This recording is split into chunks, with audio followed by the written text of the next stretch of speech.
नमस्कार बच्चों। आज हम प्रश्नावली 4.4 हल करेंगे। प्रश्नावली 4.4 में कुल 5 क्वेश्चन हैं। उन 5 क्वेश्चनों को हमें क्वेश्चन नंबर फर्स्ट की अगर बात करें तो उसमें दे रखा है कि निम्न द्विघात समीकरण के मूलों की प्रकृति ज्ञात कीजिए। यदि मूलों का अस्तित्व हो तो उन्हें ज्ञात कीजिए। देखो पहला क्वेश्चन है 2x² minus 3x plus 5 equals to 0। ठीक है, तो हम इसको देखते हैं। इसके मूलों की प्रकृति ज्ञात करनी है, तो मैंने यहाँ पर लिख लिया है question 2x² minus 3x plus 5 equals to 0। यदि इसके मूलों की प्रकृति हमें ज्ञात करनी होती है तो द्विघात समीकरण के मूल होते हैं minus B plus minus B square under root minus B square minus 4ac/2a। देखो x बराबर क्या होता है, minus B plus minus under root में आएगा बी स्क्वायर माइनस 4ac/2a। ये इसके मूल होते हैं। तो देखो इसमें a क्या है, 2 है। ठीक है, b क्या है, 3 और c क्या है, 5। ठीक है, अब इसमें क्या करेंगे, जो इक्वेशन है ना, इसमें b की जगह 3 रखेंगे, इस b की जगह ये 3 रखेंगे, 4 है ही। a की जगह क्या होगा, 2 और c की जगह क्या होगा, 5। देखो ये a आ गया, ये b है और ये c है। ठीक है, और 2a की जगह क्या रखेंगे, 2 रखेंगे। तो इसको फाइंड आउट करते हैं। तो देखो आप इसमें रखो x बराबर क्या होगा, माइनस बी, माइनस ऑलरेडी है, ये माइनस की वैल्यू है तो क्या आएगा, यहाँ पर माइनस की जगह प्लस हो जाएगा। अंडर रूट बी स्क्वायर, 3 का स्क्वायर क्या होता है, 9 माइनस 4, ए क्या है, 2 और सी क्या है, 5 ना, अपॉन 2a। ए की वैल्यू क्या है, 2। ठीक है, अब आप इसे कर लें। 9 ये क्या होगा, 500 के 20, 20 40। ठीक है, माइनस के 40/2a, 2 दूनी 4।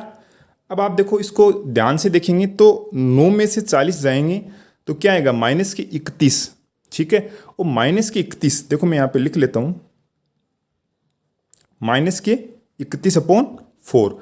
अब देखो माइनस के 31 में कभी भी अंडर रूट की वैल्यू नहीं होती है।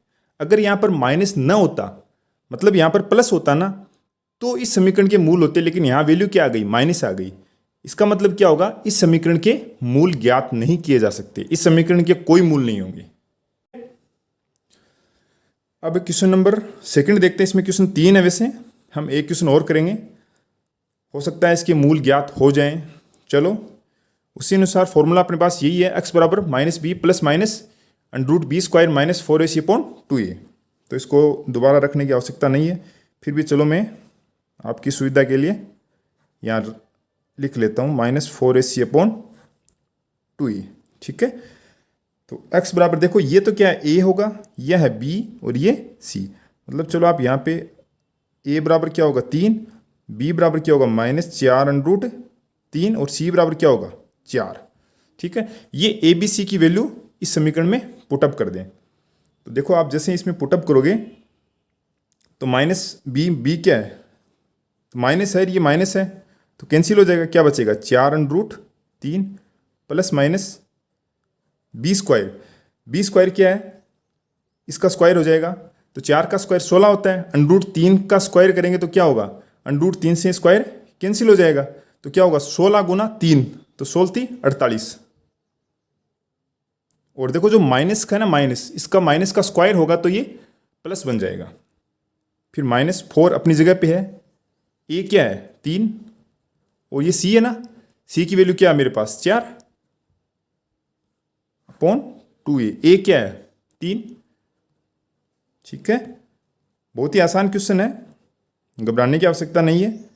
अब आप सोच रहे होंगे ये अंडर रूट कहाँ से आ गया, 48, इसको मल्टीप्लाई करेंगे, 4 × 12, 12 24 24 48। अब ये देखो 48 48 एक दूसरे से क्या हो जाएंगे, कैंसिल हो जाएंगे, 3 दूनी 6। तो ये कैंसिल हो गया, इसका मतलब ये क्या आ गई, इसकी वैल्यु शून्य होगी ना, ये प्लस माइनस क्या होगा, ये शून्य होगी, ये तो 6। अब देखो मेरे पास क्या बचा, 4 अंडर रूट 3/6। ये 2 से डिवाइड हो रहा है तो ये 2 बच गए और ये 3। इसका मतलब क्या हुआ, 2 अंडर रूट 3/3। ये मेरा आंसर आ गया। अब मैं चाहूँ तो इसको थोड़ा सा और दूसरे फॉर्म में लिख सकता हूँ। जैसे मैं √3 से ऊपर और नीचे मल्टीप्लाई करता हूँ, तो देखो 2√3 है ना, इसको √3 से ऊपर और नीचे मल्टीप्लाई करता हूँ तो ये क्या होगा, √3 गुणा √3 क्या होगा, 3 बन जाएगा। ठीक है, और ये 3 इंटू √3, ये 3 से 3 कैंसिल हो जाएगा, तो क्या बचेगा नीचे 2, ये 3 से 3 क्या होगा, कैंसिल हो गया ना, तो क्या बचा 2/√3। और देखो अपना ये भी सही है, अब ये मैं सोचना ये गलत है, ये भी सही है, और मैं इस फॉर्म में भी लिख सकता हूँ कि √3 से ऊपर और नीचे डिवाइड कर दिया, मल्टीप्लाई कर दिया, और √3 से √3 हुआ तो क्या आया 3, और ये नीचे क्या है 3 इंटू √3, ये 3 से 3 क्या हो गया, कैंसिल हो गया, तो ऊपर क्या बचा 2 और नीचे क्या बचा √3। ठीक है, समझ में आ गया आई थिंक। अब देखो क्वेश्चन नंबर 2 की बात करते हैं। देखो एक क्वेश्चन नंबर 2 है आपके पास कि निम्न द्विघात समीकरण में k का ऐसा मान ज्ञात कीजिए कि उसके 2 मूल बराबर हों। ठीक है, तो हम इसमें 2 नंबर में फर्स्ट ज्ञात करेंगे।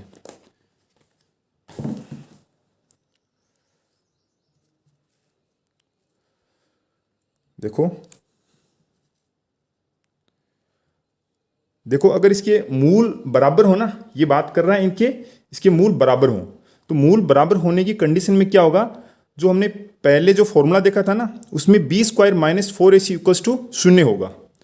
जो हमने पहले फॉर्मूला देखा था ना मूल के लिए, -b ± b² - 4ac/2a, इसमें b² -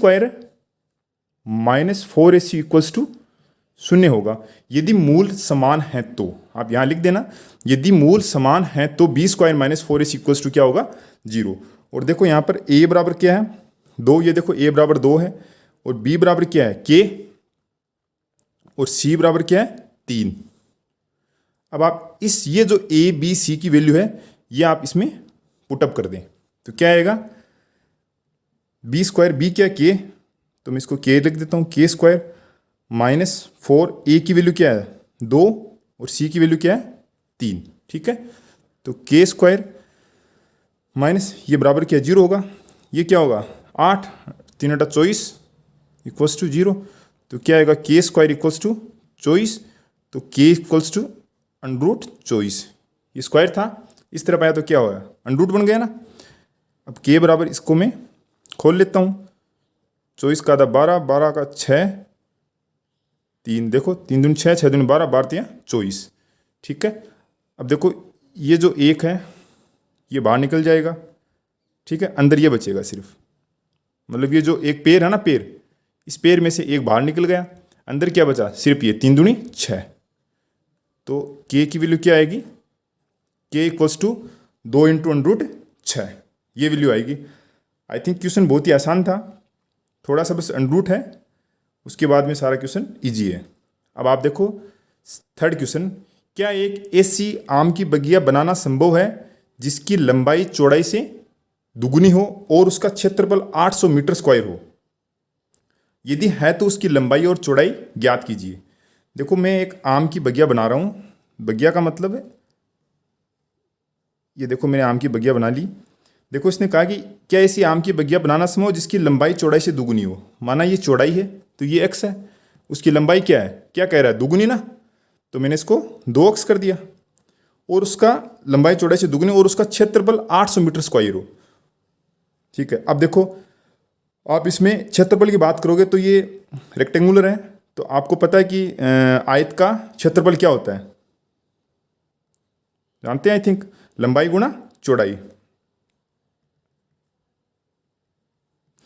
तो लंबाई क्या है इसकी 2x और चौड़ाई क्या है x, तो क्या होगा ये 2x² होगा ना। तो ये देखो इसका क्षेत्रफल कितना बता रहा 800 ना, तो क्षेत्रफल अपने को क्या बता रहा था 800, तो क्षेत्रफल क्या 2x², तो 2x² = 800, तो आप ऐसे लिख सकते हो कि x² = 400। क्यों, ये 2 है तो इस तरफ जाएगा तो क्या डिवाइड में जाएगा, तो 800 में 2 का भाग लगेगा तो क्या आएगा 400 ना, कोई दिक्कत नहीं है। तो आप ये जो x² है इसको √ 400 हो जाएगा, ये एक्स स्क्वायर बराबर 40 है तो एक्स बराबर क्या आएगा अंडरूट 400। तो अब 400 का आप अंडरूट करोगे तो इसका 400 का अंडरूट आई थिंक आपको आना भी चाहिए डायरेक्टली, कि जैसे कि 12 का स्क्वायर क्या होता है, 13 का क्या होता है, 14 का क्या होता है। तो आप देखो 20 को 20 से मल्टीप्लाई करोगे तो 400 आता है, ठीक है ना। 20 गुणा 20 क्या होता है 400 होता है ना, ठीक है। तो ये एक पेयर बन गया अंदर, तो ये x बराबर क्या आ जाएगा 20। तो उसकी लंबाई और चौड़ाई, तो मतलब चौड़ाई क्या थी x थी ना, तो अतः है आम की बगिया की चौड़ाई क्या होगी 20 और उसकी लंबाई क्या होगी, लंबाई क्या है 2x ना, 2 गुणा x। तो x की वैल्यू क्या मेरे पास 20, तो क्या होगी 40। तो मेरी चौड़ाई तो क्या आई मेरे पास है 20 और लंबाई क्या आ गई मेरे पास है 2 गुणा 20 40 आ गई। अब देखो क्वेश्चन की बात करते हैं आगे, क्वेश्चन नंबर 4।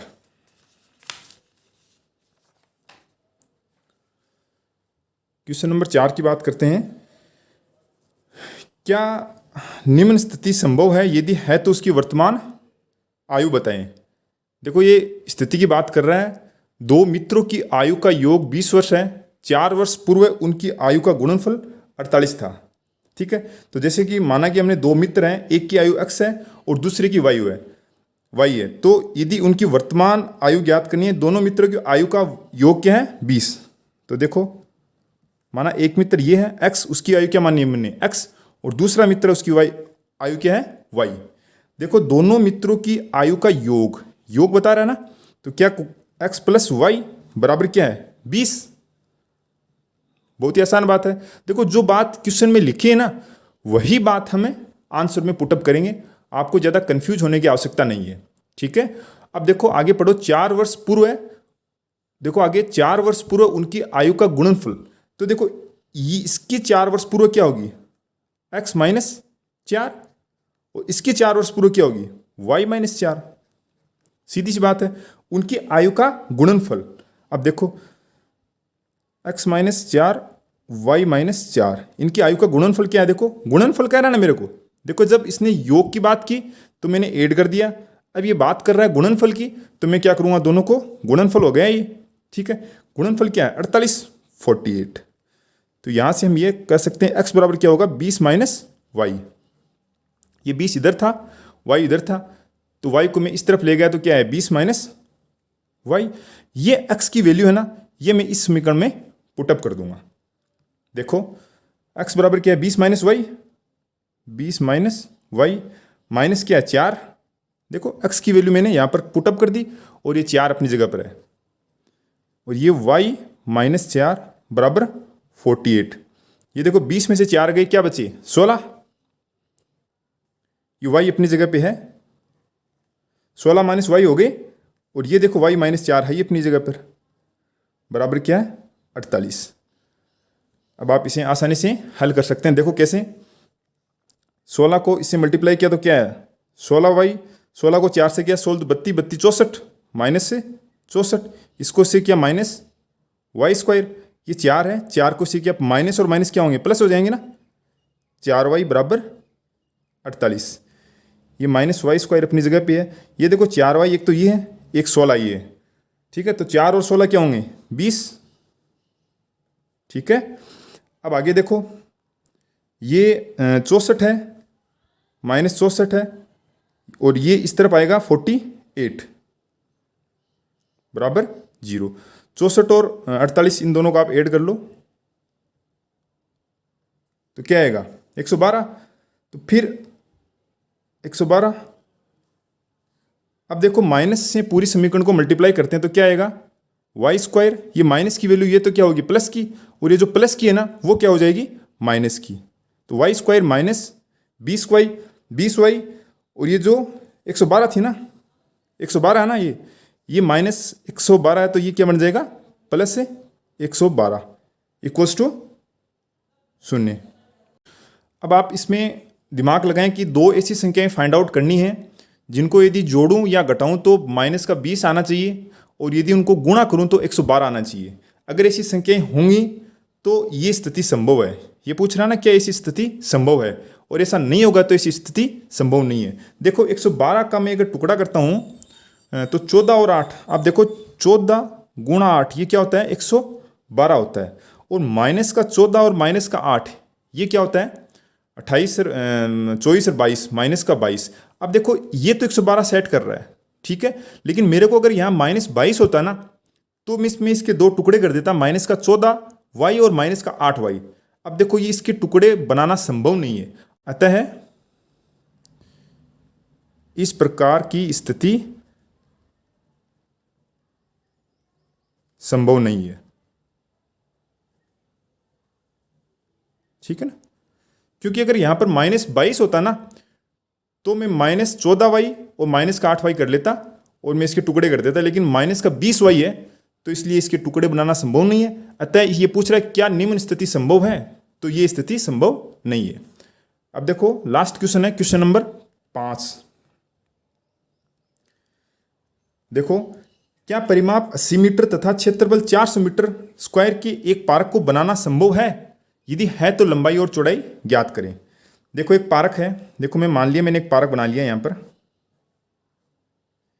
ये लंबाई कर ली मैंने, ये चौड़ाई कर ली, ठीक है, एक्स और वाई। अब देखो क्या परिमाप 80 मीटर, देखो ये लंबाई और चौड़ाई है, तो आपको पता है कि परिमाप का फॉर्मूला क्या होता है, 2 गुणा लंबाई प्लस चौड़ाई। अब देखो 2 गुणा तो है, लंबाई क्या है इसकी x, चौड़ाई क्या है y, तो क्या होगा। अब देखो ये परिमाप कितना बता रहा है मेरे को, 80 मीटर, यहां लिखा साफ साफ तो मैंने 80 कर दिया।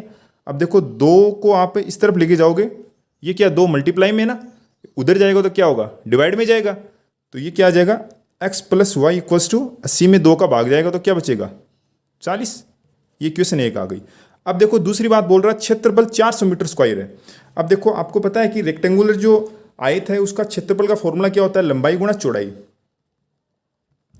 क्षेत्रफल का फॉर्मूला क्या होता है, लंबाई गुणा चौड़ाई।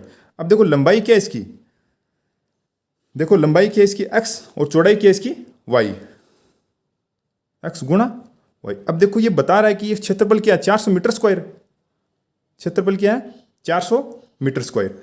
अब आप देखो ये जो x की वैल्यू है, ये जो x है ना, आप इसे ऐसे भी लिख सकते हो कि x बराबर 40 माइनस वाई। देखो ये x था, y इधर पॉजिटिव है ना, उधर जाएगा तो क्या होगा नेगेटिव होगा।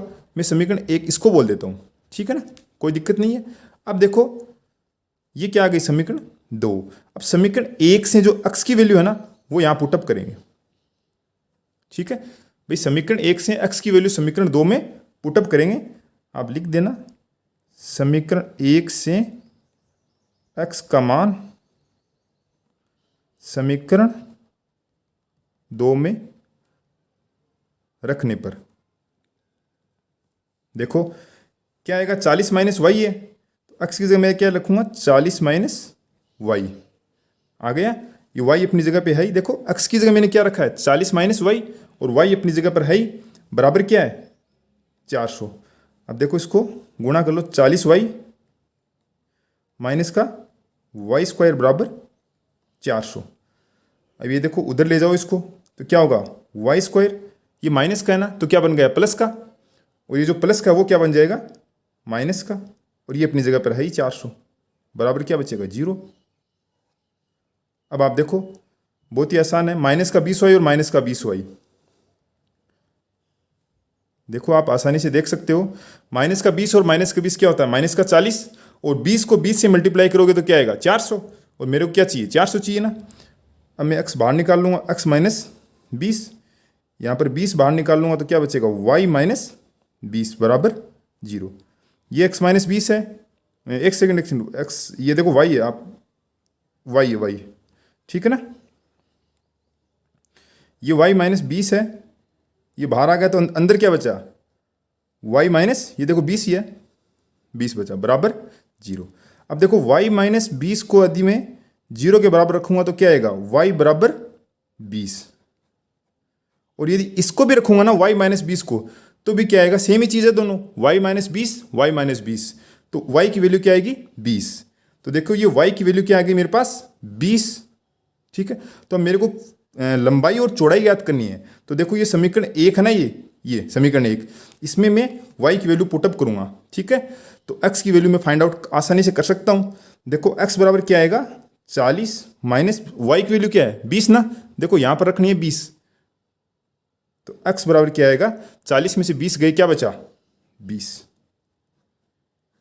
तो क्वेश्चन में अपने से पूछ रहा था कि इसकी लंबाई और चौड़ाई ज्ञात करें, तो इसकी लंबाई भी 20 होगी और इसकी चौड़ाई भी 20 होगी।